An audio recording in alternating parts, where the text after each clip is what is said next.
Bahujan Samaj party రాష్ట్ర అధ్యక్షుడు RS Praveen Kumar గారు ఈ మధ్యనే బీఆర్ఎస్ పార్టీలో చేరారు. గతంలో ఆర్ఎస్ ప్రవీణ్ కుమార్ గారు మాజీ ముఖ్యమంత్రి కేసీఆర్ ని తీవ్రంగా విమర్శించారు. అంతేకాకుండా విమర్శించిన ఆర్ఎస్ ప్రవీణ్ కుమార్ గారిని ఈరోజు మాజీ ముఖ్యమంత్రి కేసీఆర్ గారు నాగర్ కర్నూలు ఎంపీగా కూడా డిక్లేర్ చేశారు. బీఆర్ఎస్ ప్రభుత్వంలో కీలక పదవి కూడా ఇవ్వబోతున్నట్టు ప్రకటించారు. దీన్ని ఏ విధంగా చూడొచ్చు? అయ్యా ప్రవీణ్ కుమార్ గారు, నేను ఒక మాదిగ బిడ్డగా హన్మకొండ సాంబయ్యని మాట్లాడుతున్నాను. నీకు మాదిగల గురించి పోరాటం చేసినా గానీ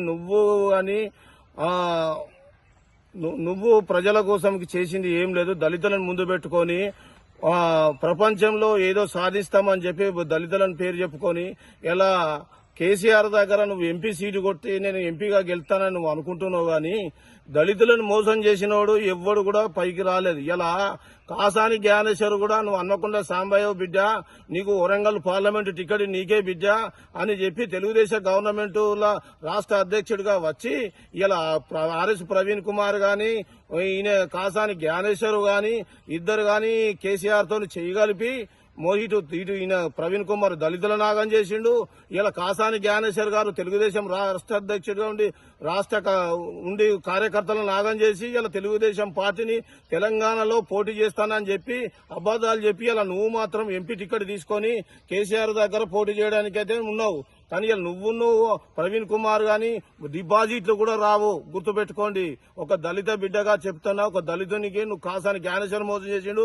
ఇటు ప్రవీణ్ కుమార్ కూడా దళితులకు మోసం చేసి ఇలా కేసీఆర్ దగ్గర చేరీలు గాని ఇలా కేసీఆర్ అనేటువంటి ఇప్పుడు దిక్కు దశ లేక ఇలా మిమ్మల్ని తీసుకున్నాడు. అదే ఇలా కేసీఆర్ కనుక దిక్కుదశ ఉంటే ఇలా నిన్ను దేకపో, నిన్ను కూడా దగ్గర రానియకపో. ఆర్ఎస్ ప్రవీణ్ కుమార్ గారు నిన్ను కూడా రానియకపో. కానీ ఇలా దళితులకు ఇలా మిమ్మల్ని మోసం చేసినంత మాత్రాన మీరేదో ఎంపీలు అవుతారని మాత్రం ఇలా ఆయన రాష్ట్ర పార్టీలో ఉండి కాసాని జ్ఞానేశ్వరము తెలుగుదేశం పార్టీని ఇలా పుట్టగదులు లేకుండా తెలంగాణలో చేయాలని ఖమ్మం జిల్లాలో ఒక్క బహిరంగ సభతోటే నువ్వు పిచ్చను అయిపోయి తెలుగుదేశం కార్యకర్తలను నేను ఏకాకులం చేసి పోతానని అనుకున్నావు. కానీ దీంతో తెలుగుదేశం కార్యకర్తలు ఇంకా మొన్న కూడా కేసీఆర్ కూడా అన్నాడు, ఈ రోజు తెలుగుదేశం కార్యకర్తలను చూసి నేర్చుకోండి, వాళ్ళు ఎంత స్టాండర్డ్ గా అయితే ఉన్నారో అన్నది.